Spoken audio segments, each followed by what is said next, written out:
Praise the Lord. Hallelujah. യേശുവേ നന്ദി, യേശുവേ സ്തുതി. യേശുവിന്റെ പരസ്യ ജീവിതകാലത്ത് മറ്റുള്ളവരുടെ ഇടയിൽ നിന്ന് ധാരാളം കുറവുകൾ ഏറ്റുവാങ്ങിയാണ് ദൈവപുത്രൻ ഭൂമിയിൽ നടന്ന് ജീവിച്ചത്. മറ്റുള്ളവരുടെ കുറവുകൾ കണ്ടെത്തുവാന് നമുക്കും അസാധ്യമായ കഴിവുകളുണ്ട്. മറ്റുള്ളവരുടെ കുറവുകൾ എണ്ണി എണ്ണി പറഞ്ഞ് അവരെ തിരുത്താൻ നമുക്കൊത്തിരി താല്പര്യവുമാണ്. എന്നാൽ നമ്മുടെ കുറവ് മറ്റുള്ളവരെ ചൂണ്ടിക്കാണിച്ചു തരുമ്പോൾ നമുക്കത് സഹിക്കാൻ പറ്റാത്ത അവസ്ഥയുണ്ട്.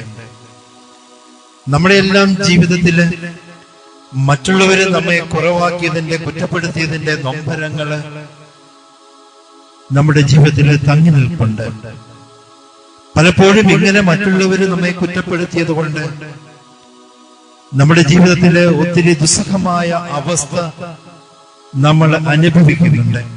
അതിലൂടെ നമ്മൾ ഓരോരുത്തരും കടന്നു പോകുന്നുണ്ട്. എന്നാൽ യേശുവിന്റെ ജീവിതത്തിലേക്ക് നമ്മൾ നോക്കുമ്പോൾ യേശുവിലെ കുറ്റമാരോപിക്കുന്ന ഒത്തിരി സമയങ്ങളുണ്ട്. ഫരീസയരും നിയമജ്ഞരുമൊക്കെ യേശു ചെയ്ത ഓരോ പ്രവർത്തികളെ കുറിച്ചും അധികാരികളുടെ ഇടയില് യേശുവിന്റെ കുറവുകൾ എടുത്തു കാണിച്ച്, അത് പെരുപ്പിച്ച് കാണിച്ച് യേശുവിനെ കല്ലെറിയുവാനും യേശുവിനെ വധിക്കുവാനും ഒക്കെ അവര് സാക്ഷ്യങ്ങള്, തെളിവുകൾ കണ്ടെത്തുകയാണ്. അപ്പോഴെല്ലാം യേശുവിന്റെ മനോഭാവം അവരോട് എങ്ങനെയാണ് എന്ന് നമ്മൾ കണ്ടിട്ടുണ്ട്. ലൂക്കായുടെ സുവിശേഷത്തിലെ 23-ാം അധ്യായത്തില് 34-ാമത്തെ വാക്യത്തിൽ പറയുന്നു, യേശു പറഞ്ഞു, പിതാവേ, അവരോട് ക്ഷമിക്കണമേ, അവർ ചെയ്യുന്നത് എന്തെന്ന് അവർ അറിയുന്നില്ല. ഈ മനോഭാവം നമ്മൾ സ്വീകരിച്ചു കഴിഞ്ഞാൽ, യേശുവേ, എന്നെ കുറ്റപ്പെടുത്തിയവരോട്, എന്റെ കുറവുകൾ പറഞ്ഞ് എന്നെ വേദനിപ്പിച്ചവരോട് അവിടുന്ന് ക്ഷമിക്കണമേ എന്ന് നമുക്ക് പ്രാർത്ഥിക്കാൻ കഴിഞ്ഞാൽ യേശുവിന്റെ ശിഷ്യരായി നമ്മൾ മാറും.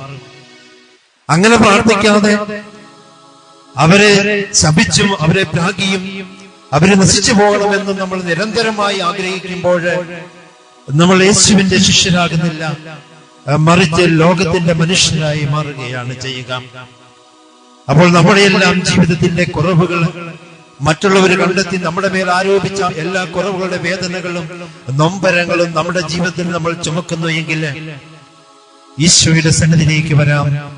കാരണം നമ്മൾ എത്ര മാനസികമായി ഒരുങ്ങിയാലും, എത്ര ബുദ്ധിപരമായി ചിന്തിച്ചാലും നമ്മുടെ മേൽ മറ്റുള്ളവർ ആരോപിച്ച കുറ്റങ്ങളൊന്നും നമ്മുടെ ജീവിതത്തിൽ നിന്നും വിട്ടുപോകുകയില്ല. ഇത് മായ്ക്കുവാൻ, ഇത് മറയ്ക്കുവാൻ, ഇത് ക്ഷമിക്കുവാൻ കഴിയുന്നവൻ ക്രിസ്തുവാണ്. അതുകൊണ്ട് നമ്മുടെ ജീവിതത്തിൽ ഏറ്റെടുത്ത, മറ്റുള്ളവരാൽ വേദനിപ്പിക്കുന്ന അനുഭവത്തിലേക്ക് നമ്മളെ നയിച്ച എല്ലാ മേഖലകളും ഈശ്വര സന്നിധിയിലേക്ക് നമുക്കൊന്ന് സമർപ്പിക്കാം. കണ്ണുകളടച്ച് നമ്മുടെ വേദനകളെ ഈശോയ്ക്ക് കൊടുക്കണം. മറ്റുള്ളവരെ കുറ്റപ്പെടുത്തി, മറ്റുള്ളവരെ നമ്മളെ പരിഹസിച്ചു, മറ്റുള്ളവർക്ക് വേണ്ടാത്തവരും വേണ്ടാത്തവളുമെന്ന് അവര് നമ്മളെ കുറിച്ച് പറഞ്ഞു. സ്നേഹിക്കേണ്ടതിനും സംരക്ഷിക്കേണ്ടതിനും പകരം നിന്ദിക്കുകയും അവഹേളിക്കുകയും മാറ്റി നിർത്തുകയും ചെയ്തു. ഈ വേദന പലപ്പോഴും നമുക്ക് സഹിക്കാൻ പറ്റിയില്ല. സാമ്പത്തികമായി ഞെരുക്കപ്പെട്ടപ്പോൾ മറ്റുള്ളവർ നമ്മൾ അകന്നു പോയി. സൗന്ദര്യം കുറഞ്ഞപ്പോൾ നമ്മുടെ ചുറ്റുപാടുമുള്ളവര് നമ്മളിൽ നിന്നും അകന്നു പോയി. രോഗിയായി തീർന്നപ്പോൾ എന്നെ പരിചരിക്കേണ്ടവര്, എന്നെ ശുശ്രൂഷിക്കേണ്ടവര്, എന്നെ സ്നേഹിക്കേണ്ടവര് എന്റെ ചാരത്തിൽ നിന്നും അകന്നുപോയി. എന്നെ കുറ്റപ്പെടുത്തി, വൃത്തികെട്ട ജീവിതം, നിന്നെ കാണുമ്പോൾ എനിക്ക് അറപ്പാണ്, നീ കിടക്കുന്ന മുറിയിൽ കയറുമ്പോൾ ദുർഗന്ധമാണ്, നിന്നെ നോക്കുന്നതും നിന്റെ വസ്ത്രം അലക്കുന്നതും എനിക്ക് സഹിക്കാൻ പറ്റുന്നില്ല, എനിക്ക് നിന്നെ വേണ്ട, എന്റെ ജീവിതം പാഴായി പോയി. അങ്ങനെ ആയിരം കുറവുകളെ കുറിച്ച് മറ്റുള്ളവര് നമ്മളോട് പറഞ്ഞപ്പോൾ നമുക്ക് അവരോട് ക്ഷമിക്കാൻ കഴിഞ്ഞില്ല എങ്കിൽ അങ്ങനെ ക്ഷമിക്കാൻ കഴിയാത്തതിന്റെ നൊമ്പരവുമായിട്ടാണ് ഇന്ന് ഈ പ്രാർത്ഥനയിൽ നമ്മളായിരിക്കുന്നതെങ്കിൽ ഈശോയുടെ കരങ്ങളിലേക്ക് നമ്മുടെ മുറിവുകളെ, ജീവിതത്തിലുള്ള എല്ലാ വേദനകളെയും കൊടുത്തുകൊണ്ട് നമുക്ക് അവനെ ഒന്ന് പാടി ആരാധിക്കാം.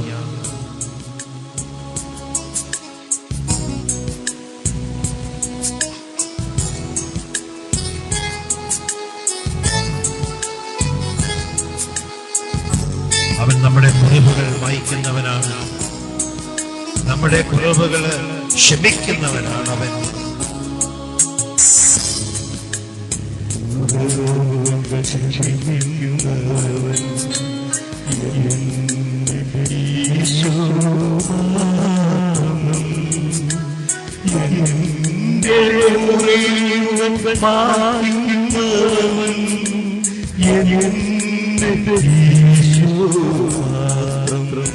ഈശോയ്ക്ക് മാത്രമേ നമ്മുടെ മുറിവുകൾ മായ്ക്കാൻ കഴിയുകയുള്ളൂ.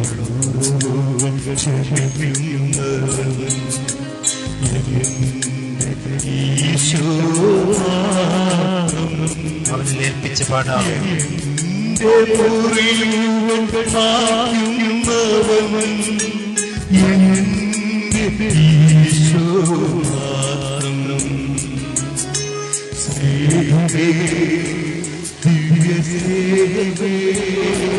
നിന്നെ ഓർക്കുമ്പോ ഉള്ളം നിറയുമോ സ്നേഹമേ, സ്നേഹമേ. തുറന്ന് പാടാം. ഓർക്കുമ്പോ ഉള്ളം നിറയുമോ ഈശോയേ, ഈശോയേ, എന്നും ഞാൻ നിന്നെ സ്നേഹിക്കുന്നു.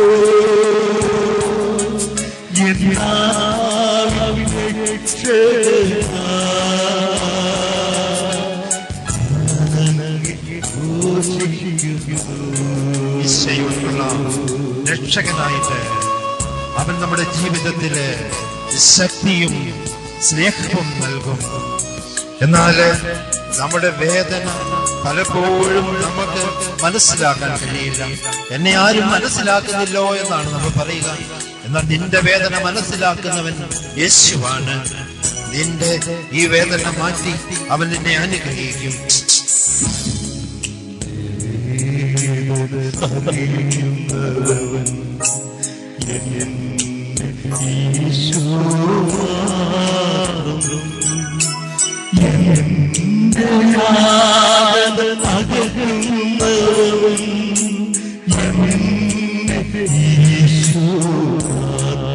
എല്ലാ വേദനകളും കൊടുത്തുകൊണ്ട്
രക്ഷകനായി അവനെ നമുക്ക് ഉൾക്കൊള്ളാം. അവൻ നമ്മളുടെ യാതനകൾ അകറ്റുന്നവനാണ്. ഏതെല്ലാം തരത്തിലുള്ള യാതനകളാണ് നമ്മൾ ഓരോരുത്തരും അനുഭവിച്ചു കൊണ്ടിരിക്കുന്നത്. സ്വന്തം കുഞ്ഞിനെ ഓർത്ത് ഒത്തിരി വേദന അനുഭവിക്കുന്ന അമ്മമാരുണ്ട്. ജീവിത പങ്കാളിയെ ഓർത്ത് നിരന്തരം ദൈവസന്നിധിയിൽ കരയുന്ന വ്യക്തികളുണ്ട്. കുടുംബത്തിൽ അനുഗ്രഹമില്ലാത്തതിന്റെ പേരില് മദ്യപാനിയായി തീർന്ന ഭർത്താവിനെ ഓർത്ത് മനം നൊന്ത് കരയുന്ന വീട്ടമ്മമാരുണ്ട്. അവരെല്ലാം യാതനകൾ സഹിക്കുന്നവരാണ്. എണ്ണിയാൽ തീരാത്ത യാതനകളുടെ ഉടമകളായിരിക്കാം ഇവിടെ നമ്മളിപ്പോൾ ആയിരിക്കുമ്പോൾ. പലതരത്തിലുള്ള യാതനകൾ നമ്മൾ അനുഭവിക്കുന്നുണ്ട്. ശാരീരികമായ പല വൈകല്യങ്ങൾ കൊണ്ട് അനുഭവപ്പെടുന്ന യാതനകളുണ്ട്. സാമ്പത്തികമായി അഭിവൃദ്ധി പ്രാപിക്കാത്തത് കൊണ്ട് നമ്മൾ ഓരോരുത്തരും അനുഭവപ്പെടുന്ന യാതനകളുണ്ട്. ആവശ്യത്തിന് ജോലിക്കാരെ കിട്ടാത്തതിന്റെ പേരിൽ കഷ്ടപ്പെടുന്ന കൃഷിക്കാരുണ്ട്. കൃഷി ചെയ്തിട്ട് ശരിയായ രീതിയിൽ ഫലം ലഭിക്കാത്തതിന്റെ പേരിൽ വേദനയോടെ നൊമ്പരത്തോടെ ഇരിക്കുന്നവരുണ്ട്. ശരിയായ രീതിയിൽ വില കിട്ടാത്തതിന്റെ പേരിൽ വളരെയധികം മനസ്സ് നീറിപ്പകയുന്ന ആളുകളുണ്ട്. അധ്വാനിച്ചിട്ട് വേണ്ടവണ്ണം കൂലി ലഭിക്കാത്തതിന്റെ പേരിൽ മനം തൊന്ന് കരയുന്ന ധാരാളം ആളുകളുണ്ട്. പ്രതീക്ഷയോടെ മറ്റുള്ളവരുടെ അടുത്ത് സഹായം തേടി ചെന്നിട്ട് അവര് നമ്മളെ കൈയൊഴിഞ്ഞപ്പോഴുണ്ടായ ഹൃദയവേദന മൂലം നിരാശപ്പെട്ട് യാതന അനുഭവിക്കുന്ന അനേകരുണ്ട് ലോകത്തില്. നമ്മുടെ യാതനകളെ, നമ്മുടെ വേദനകളെ ഏതെല്ലാമാണെന്ന് ഒരു നിമിഷം നമുക്ക് ഓർക്കാം. അവയെ ഈശോയുടെ സന്നിധിയിലേക്ക് നമുക്കൊന്ന് ഉയർത്താം. എല്ലാ വേദനകളും, നമ്മൾ ഇന്ന് നേരിടുന്ന സർവ്വ പ്രയാസങ്ങളും, എല്ലാ കഷ്ടതകളും, എല്ലാം നീറുന്ന വേദനകളും ഈശോയ്ക്ക് കൊടുക്കാം. അവൻ വന്നത് നമ്മുടെ വേദനകളെ ഏറ്റെടുക്കുവാനാണ്. നമ്മുടെ യാതനകളെ നമ്മിൽ നിന്നും അകറ്റുവാൻ വേണ്ടിയാണ് അവൻ കടന്നു വന്നത്. അതിനാൽ അവന്റെ തിരുസന്നിധിയിലേക്ക് നമ്മളെ എല്ലാ യാതനകളും യാചനയോട് സമർപ്പിച്ചുകൊണ്ട് കരമുയർത്തി നമുക്കൊന്ന് സ്തുതിക്കാം. യേശുവേ നന്ദി. ഓ വേദനകൾ ഏറ്റെടുക്കുന്നവനെ, ഞങ്ങളുടെ യാതനകൾ പൊറുപ്പിക്കുന്നവനെ, ഞങ്ങൾക്ക് സൗഖ്യം നൽകുന്നവനെ, നിന്നെ ഞങ്ങൾ ആരാധിക്കുന്നു, നിന്നെ ഞങ്ങൾ മഹത്വപ്പെടുത്തുന്നു. കർത്താവേ, നിന്റെ സൗഖ്യവും നിന്റെ വിടുതലും നിന്റെ അനുഗ്രഹവും ഞങ്ങൾക്കിപ്പോൾ അനുഭവമാകട്ടെ. ഞങ്ങളുടെ ഹൃദയത്തിൽ നിന്റെ സ്നേഹം നിറയട്ടെ. ഞങ്ങളുടെ കണ്ണുനീരുകളെല്ലാം ഒപ്പിയെടുക്കുന്നവനെ, അങ്ങയുടെ നാമം, മധുരമായ നാമം, ഈശോ എന്ന നാമം ഞങ്ങൾ ഏറ്റുപറയുമ്പോൾ ഞങ്ങളുടെ ജീവിതത്തിൽ വലിയ അത്ഭുതവും അടയാളവും വലിയ മാനസാന്തരവും വലിയ വിടുതലും സംഭവിക്കട്ടെ. കർത്താവേ, അതിനായി ഞങ്ങൾ നീ സ്തുതിക്കുന്നു. ഞങ്ങളുടെ ജീവിതത്തിന്റെ എല്ലാ തലങ്ങളിലേക്കും നിന്റെ അനുഗ്രഹത്തിന്റെ അത്ഭുതപരമായ ഇടപെടലുണ്ടാകുവാൻ വേണ്ടി ഞങ്ങൾ അങ്ങയെ സ്തുതിക്കുന്നു. ഹല്ലേലൂയ. സ്വരമുയർത്തി, മനമുയർത്തി, കരമുയർത്തി അവനെ സ്തുതിക്കുക. അവൻ നമ്മുടെ സ്തുതികളില് സംപ്രീതനാകുന്ന നിമിഷമാണ്. അവന്റെ അനുഗ്രഹം നമ്മുടെ മേലെ, നമ്മുടെ ഭവനങ്ങളുടെ മേലെ, നമ്മുടെ ജീവിതത്തിൽ നിറഞ്ഞു നിൽക്കുന്ന ഈ നിമിഷത്തിന് നന്ദി പറഞ്ഞുകൊണ്ട് അവനെ ആരാധിക്കാം. Hallelujah, hallelujah, hallelujah.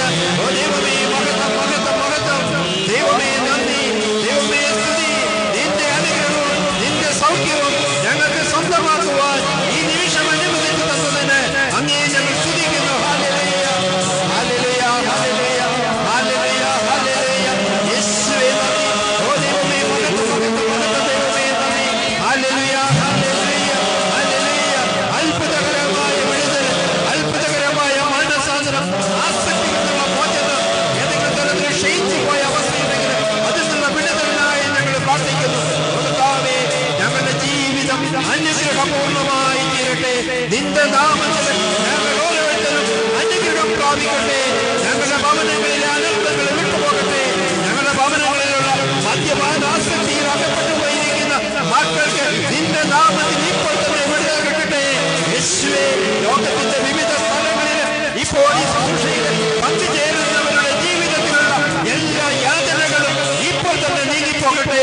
അവരുടെ കഷ്ടതകള്, അവരുടെ വേദനകള്, അവരുടെ നൊമ്പരങ്ങള്, അവരുടെ അസ്വസ്ഥതകള് എല്ലാം ഈ നിമിഷങ്ങളിൽ അകന്നു പോകട്ടെ.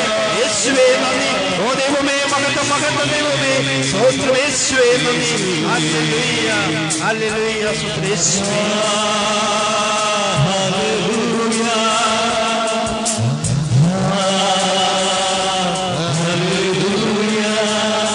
പ്രാർത്ഥിച്ചുകൊണ്ടിരിക്കുക. ദൈവമാകയാൽ, അവൻ സർവ്വത്തിന്റെയും സൃഷ്ടാവാകയാൽ അവൻ നമ്മുടെ ജീവിതത്തിലേക്ക് കടന്നു വരുന്നു. അവൻ നമ്മളെ പുനരുദ്ധരിക്കുന്നു, നമ്മളെ ശക്തിപ്പെടുത്തുന്നു, നമ്മുടെ കുറവുകൾ മായ്ക്കുന്നു, നമ്മുടെ വേദനകൾ അവൻ ഒപ്പിയെടുക്കുന്നു, നമ്മുടെ മുറിവുകൾ അവൻ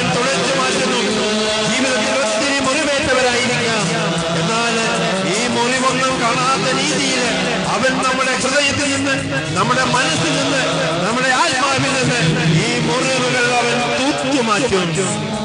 ഹല്ലേലൂയ.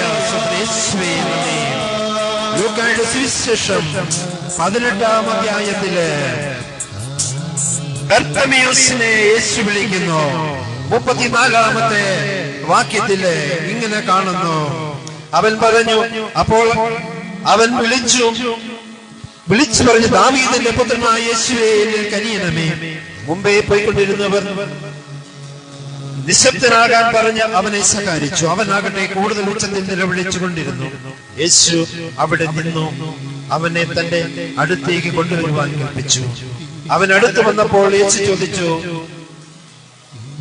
ഞാൻ നിനക്ക് വേണ്ടി എന്തു ചെയ്യണമെന്നാണ് നീ ആഗ്രഹിക്കുന്നത്? യേശുവിന്റെ സന്നിധിയിലാണ് നമ്മൾ ഇപ്പോൾ. നമ്മുടെ യാചനയുടെ സ്തുതിയുടെ സ്വരങ്ങൾ അവൻ കേട്ടു. ബർത്തമേയുസ് ദാവീദിന്റെ പുത്രനായ യേശുവേ, എന്നിൽ കനിയണമേ എന്ന് പ്രാർത്ഥിച്ചപ്പോൾ യേശുവിന്റെ സന്നിധിയിൽ അവന്റെ സ്വരമെത്തി. നമ്മുടെ പ്രാർത്ഥനയുടെയും സ്വരം യേശുവിന്റെ സന്നിധിയിൽ എത്തിയിരിക്കുന്നു.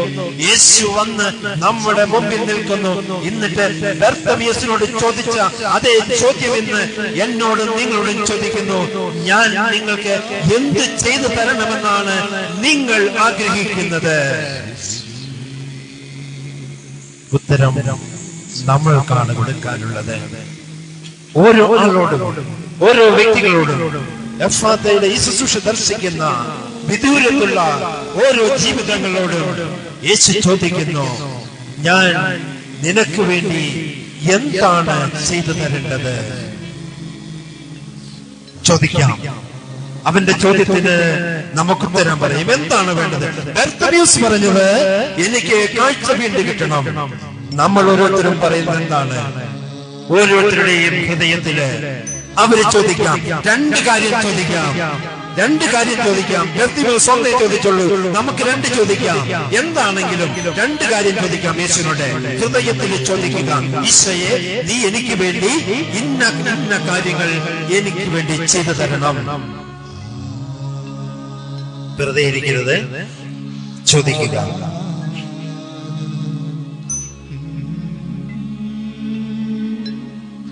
ബർത്തമേയുസ് ചോദിച്ചു കഴിഞ്ഞപ്പോൾ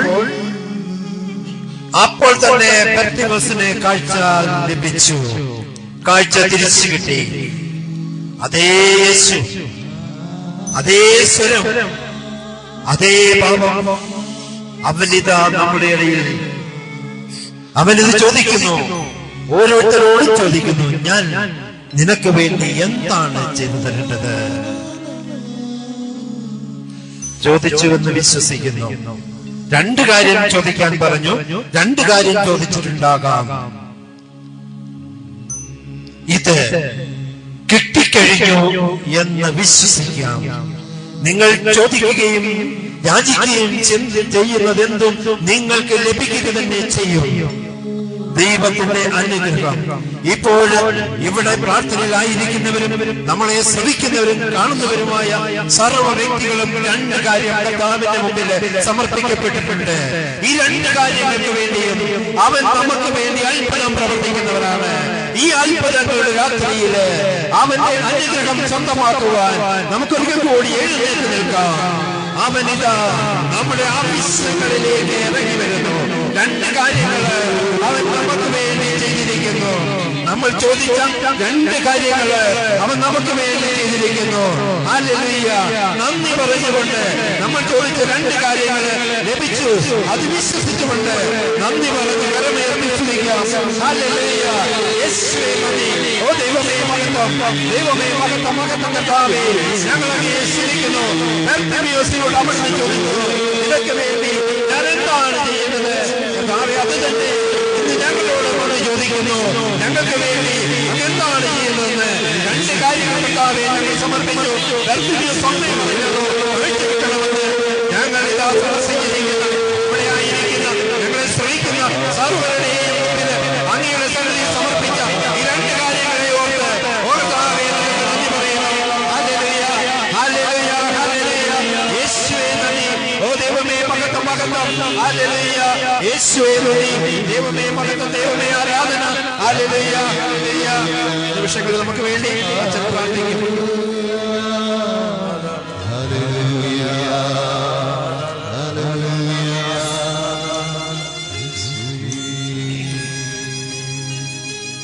കർത്താവായ ഈശോയുടെ നാമം മഹത്വപ്പെടട്ടെ.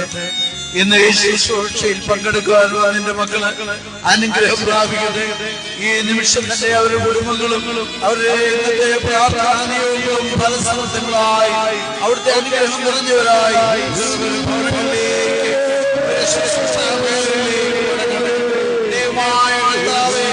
യാത്രയിൽ അവിടുത്തെ വിശുദ്ധ ദൂതന്മാരും സംരക്ഷണവും കാവലുമായി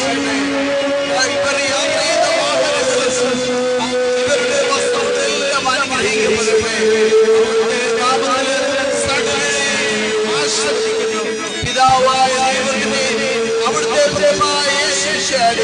പരിശുദ്ധാത്മാവിന്റെ ജീവനുള്ള നാമത്തിന് അനുഗ്രഹിക്കപ്പെട്ട ജനമായി നിങ്ങളുടെ ഭവനത്തിലേക്ക്, നിങ്ങളുടെ ജോലി സ്ഥലത്തേക്ക്, നിങ്ങളായിരിക്കുന്ന സ്ഥലത്ത് വ്യാപരിക്കുവാൻ ദൈവമായ കർത്താവ് നിങ്ങളെ ശക്തരാക്കട്ടെ. ഇപ്പോഴും എപ്പോഴും എന്നേക്കും.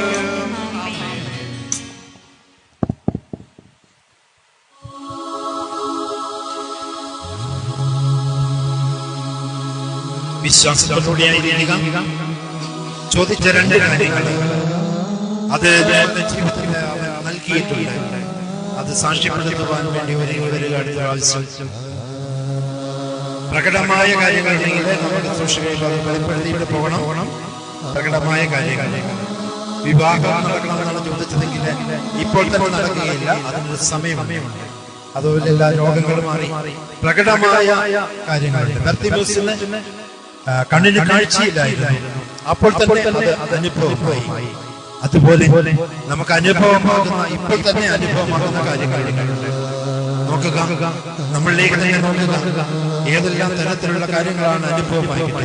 രണ്ട് കാര്യങ്ങൾ നമ്മൾ സമർപ്പിച്ചിട്ടുണ്ട്. തീർച്ചയായിട്ടും അത് ലഭിച്ചിട്ടുണ്ട്. നന്ദി പറഞ്ഞുകൊണ്ട് ദൈവം പ്രാർത്ഥിക്കാം. നമുക്ക് കരം പിടിച്ച് അവനെ പാട്ടുപാടി മനസ്സിലാക്കാം. നന്ദി സൂചകമായി കരങ്ങൾ അടിച്ചുകൊണ്ട്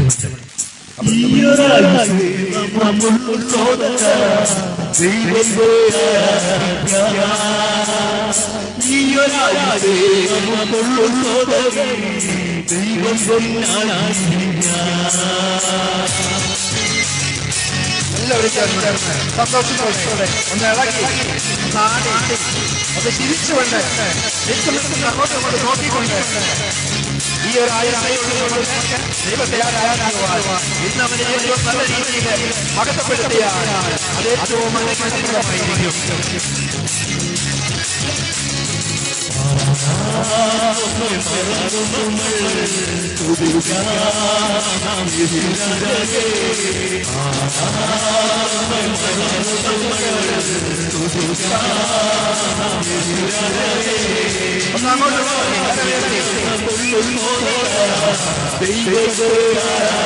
ജീവനോടെ കൈയടിച്ചുകൊണ്ട്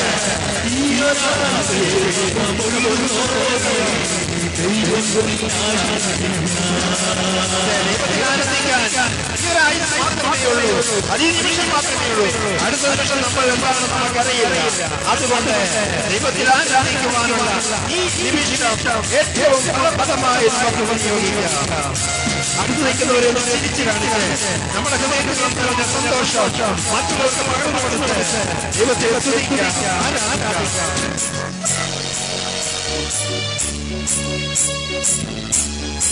കരം ശക്തിയിലടിച്ചുകൊണ്ട് ജീവനോടെ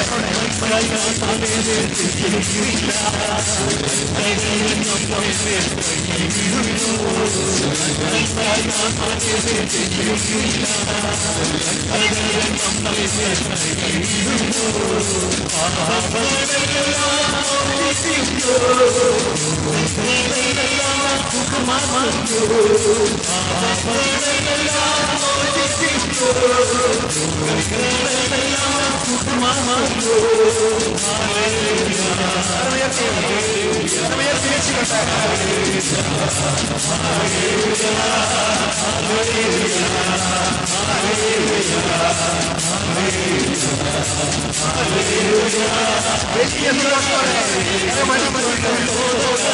സന്തോഷത്തോടെ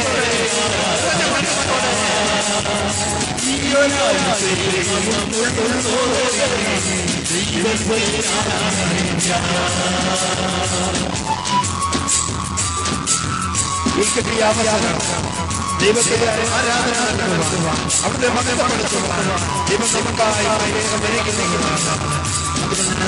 അവനെ ആരാധിക്കുക എന്നുള്ളതാണ് ഈ നിമിഷങ്ങളിൽ നമുക്കുള്ള ഏറ്റവും വലിയ കടമ. അവനെ ആരാധിക്കുക, അവനെ സ്തുതിക്കുക, അവനെ മഹത്വപ്പെടുത്തുക.